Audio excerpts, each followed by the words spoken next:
Bonjour à tous, bienvenue sur votre chaîne ludique Débat l'Instant Réflexion. Je suis Stéphane, je fais partie de l'équipe de débat. J'interviens pour tout ce qui est psychologie et sociologie. Nous allons aujourd'hui parler de la croyance. Donc, commençons par poser les bases. Le verbe croire est un verbe du troisième groupe, un verbe irrégulier. Ça, nous sommes tous d'accord. Nous allons maintenant étudier donc ces différents sens, hein. On va lui trouver quatre sens et nous ferons ce rapport entre ces sens du verbe croire et sa relation avec les faits, la désinformation, etc.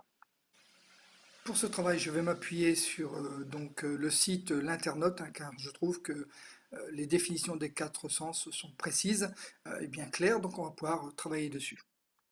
Donc, dans son premier sens, bien sûr, on trouve croire en tant que croyance, hein, croyance, croyant.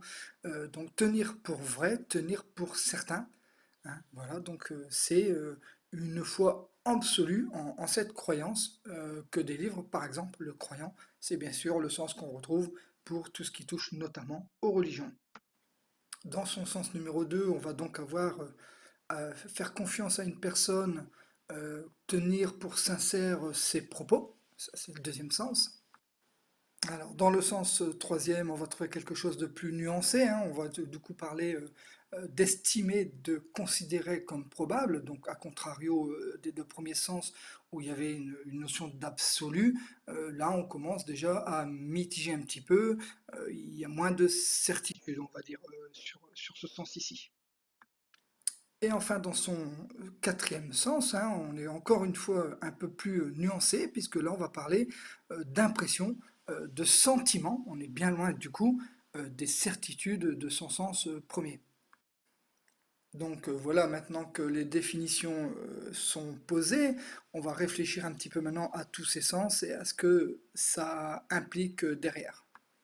Oui, donc de toute évidence, hein, le mot croire, forcément tout de suite, on pense aux croyants, hein, donc notamment tout ce qui touche les religions. Donc on peut s'apercevoir dans la première définition, hein, que c'est tenir pour certain, pour avérer, par exemple, un fait. L'existence de Dieu, la présence des ovnis sur la Terre, etc. Donc la croyance à ce niveau-là, ben voilà, ce n'est pas contestable. Ce n'est pas contestable dans le sens où ça doit, et c'est un problème personnel, un choix et un droit personnel. Chacun peut croire en ce qu'il veut. Le problème va plutôt se montrer si jamais on commence à avoir des personnes qui disent je crois en Dieu, c'est son droit, son choix, mais qui commence à dire et tu devrais y croire aussi parce que moi j'y crois donc tu dois y croire. Là forcément on va avoir un problème. Donc dans son deuxième sens du mot croire, on retrouve à peu près la même certitude, hein, mais qui se dirige du coup là plus tellement sur des faits, mais plus sur des personnes, hein. J'alloue une confiance absolue à ce que me dicte une personne. Voilà. Je, pour les zététiciens, ça rappellera l'argument d'autorité. Alors, ces deux notions de certitude peuvent parfois se combiner. Par exemple, on peut avoir des systèmes de religion, par exemple, qui peuvent avoir aussi une représentation d'une personne. Par exemple, je prends l'Église catholique et par exemple le curé. Donc on peut croire à la religion et croire aussi comme étant avéré absolu la parole du curé. On peut retrouver ça aussi chez les complotistes, hein. On peut croire au complot comme étant une vérité absolue et croire à un spécialiste lambda, je ne sais pas moi, un professeur par exemple, qui valide plus ou moins cette croyance. Donc par exemple, si je crois aux extraterrestres qui viennent nous visiter, donc je crois à l'idée globale, hein, au fait que les extraterrestres viennent, et je peux croire aussi bon, bah, les ufologues, hein, qui écrivent des bouquins, qui font des vidéos, voilà, c'est le même système évidemment.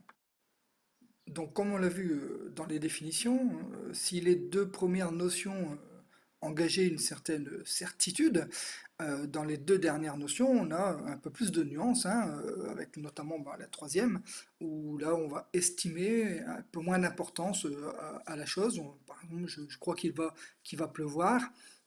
Ça ne m'engage pas tellement et je sous-entends que je n'en suis pas absolument sûr, hein. On voit bien qu'il y a la nuance et qu'il y a ce coup-ci l'absence de certitude.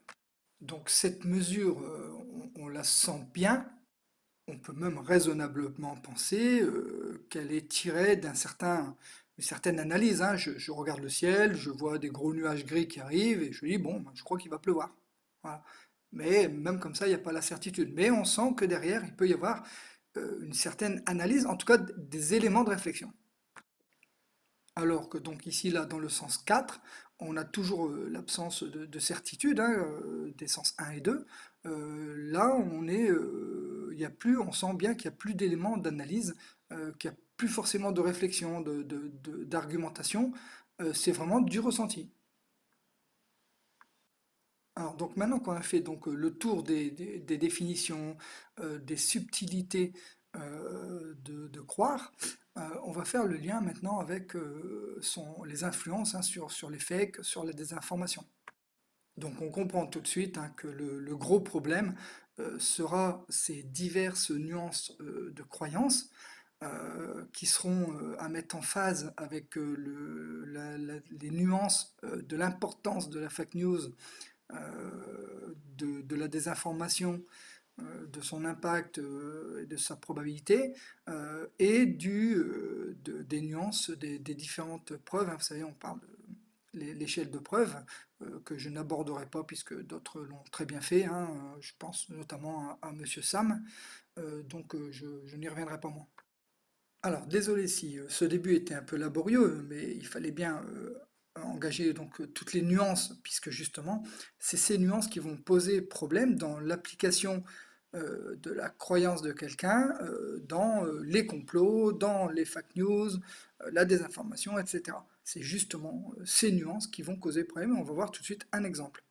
Bon, je crois qu'on peut dire que le meilleur exemple aujourd'hui, hein, c'est la fameuse crise du Covid, où on a vu des avalanches et des avalanches de fake news, etc. Et pourquoi? Bon, ben parce que les gens ont appliqué le mauvais niveau de croyance. Si on reprend cette fameuse vidéo sur le brevet Pasteur, hein, rien qu'elle, donc cette vidéo est un bon exemple, hein, puisque c'est vraiment l'amalgame complet sur les termes, une très mauvaise analyse, une méconnaissance totale du sujet, ce qui est souvent le cas dans des informations. C'est des gens qui parlent de choses qu'ils ne connaissent pas.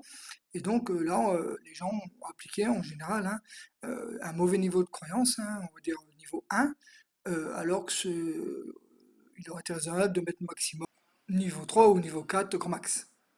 Donc le problème, c'est que si croire en Dieu, quand c'est de niveau personnel, comme je l'ai dit au début, et qu'on fait chier personne avec ça, ce n'est pas un souci. Le problème, c'est que, par exemple, avec cette vidéo, ça a ouvert la porte à des tas de théories du complot, ça a permis à plein de systèmes qui en vivent bah, de se faire des chourins, hein. Faut pas se voiler la face, hein, c'est une question d'argent et d'idéologie. Et tout ça pour une mauvaise croyance, hein, un mauvais niveau de croyance, hein, un fait donné. Car oui, dans les problèmes de croyance, hein, je l'ai dit, si ça reste personnel, c'est pas un problème, mais dès lors qu'on commence à partager sur des réseaux sociaux des choses en notre croyance en disant c'est un fait, eh ben, c'est comme faire du prosélytisme pour une religion, ça n'a pas de sens. On peut y croire, mais on doit admettre qu'on y croit tout seul.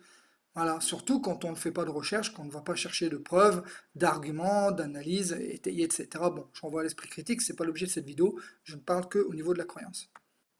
Donc on voit bien que mettre un niveau de croyance qui n'est pas le bon sur un fait ou une personne donnée, oui, ça peut causer des problèmes, surtout quand on commence à partager, à le valider, euh, à le vendre comme tel sur des réseaux sociaux comme étant une absolue vérité. Ça devient un vrai problème et ça porte parfois à conséquence. Et c'est là peut-être où il y a le plus grand danger, à mon sens, bien sûr. Donc là, bien sûr, je m'adresse essentiellement à ceux qui ont des croyances, hein. C'est à vous de vous poser les questions et de vous demander quel niveau de croyance, quel crédit vous devez apporter à certaines choses. Que vous êtes croyant en Dieu, par exemple, n'est pas un problème. Si vous y trouvez un bien-être, pourquoi pas? La question que vous devez vous poser, c'est est-ce que quelque part ça influe sur votre santé, sur votre bien-être? Si c'est dans le bon sens, tant mieux. Mais est-ce que d'un autre côté, vous n'appliquez pas des choses qui sont peut-être pas euh, au bon niveau, qui peuvent être éventuellement prêtées à conséquence?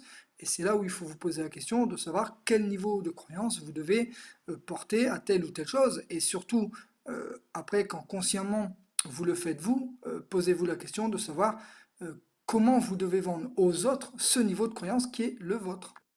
Donc voilà, je crois qu'avec cet exemple, j'étais assez clair avec les définitions bien claires sur le problème de la croyance, hein, et des niveaux de croyance. Donc j'invite vraiment tout le monde, hein, chaque personne à réfléchir sur son niveau de croyance, sur les choses de sa vie, sur les faits sociaux, etc. J'en passe et d'autres, de bien faire gaffe de comment vous croyez aux choses, à quel niveau, de comment vous le revendez aux autres, et bien sûr, en bon zététicien, hein, je vous renvoie sur l'esprit critique, la zététique, bon, pour les fake news et tout ça, sur les débunkers, hein, il y en a qui font ça très très bien, qui sont très sérieux, qui font un vrai travail d'analyse. Voilà, donc doutez toujours, hein, ne croyez pas sur parole qui que ce soit, hein, même quand il y a un argument d'autorité derrière, hein, professeur de ceci, chef de cela, méfiez-vous quand même. Gardez un esprit critique tout le temps, hein, nullius in verba, hein, c'est la règle de base, en tout cas pour moi, et je recommande à tout le monde d'appliquer cette règle, hein, nullius in verba, ne croire personne sur parole. Doutez de tout et surtout vérifiez tout et ne vendez rien aux autres par le biais des réseaux sociaux par exemple, comme étant une certitude quand c'est une croyance que vous avez vous. Vous pouvez y croire, mais vendez-le dans ce cas-là comme une croyance et non pas comme une absolue vérité. C'est la porte ouverte au fake et c'est comme ça que ça marche. Et c'est grâce à ça que les fake news, les désinformations, les complots continuent de vivre. Et on l'a vu avec ce Covid qui a été vraiment une catastrophe au niveau des fakes et des désinformations. Et encore une fois, je le répète, hein, que ce soit de l'argument d'autorité, méfiez-vous des gens qui parlent en tant que spécialistes, professeurs ou je ne sais quoi, mais aussi, surtout, faites attention aux gens qui parlent de choses dont ils ne connaissent absolument rien. On l'avait vu avec ce fameux exemple du brevet Pasteur, hein, qui était vraiment un ensemble d'amalgame de tous les termes et de désinformation complète de quelqu'un qui parle d'un sujet qu'il ne maîtrise absolument pas. Voilà, donc c'est la fin pour cette courte vidéo qui voulait aborder donc les différents niveaux de croyance. N'hésitez pas à liker la vidéo, bien sûr, je ne vais pas vous le dire, et à vous abonner si ça vous plaît. On va continuer notre travail, hein, c'est une récente chaîne. Bientôt, donc, dans l'équipe, certains vont vous faire des thèmes sur la cuisine, sur la philo. Et moi, je continue à travailler donc sur une partie histoire et une partie encore sur la zététique, hein. Voilà, qui est ma partie à moi. Allez, merci à tous d'avoir suivi cette vidéo et puis n'hésitez pas et n'oubliez pas, nullis in verba.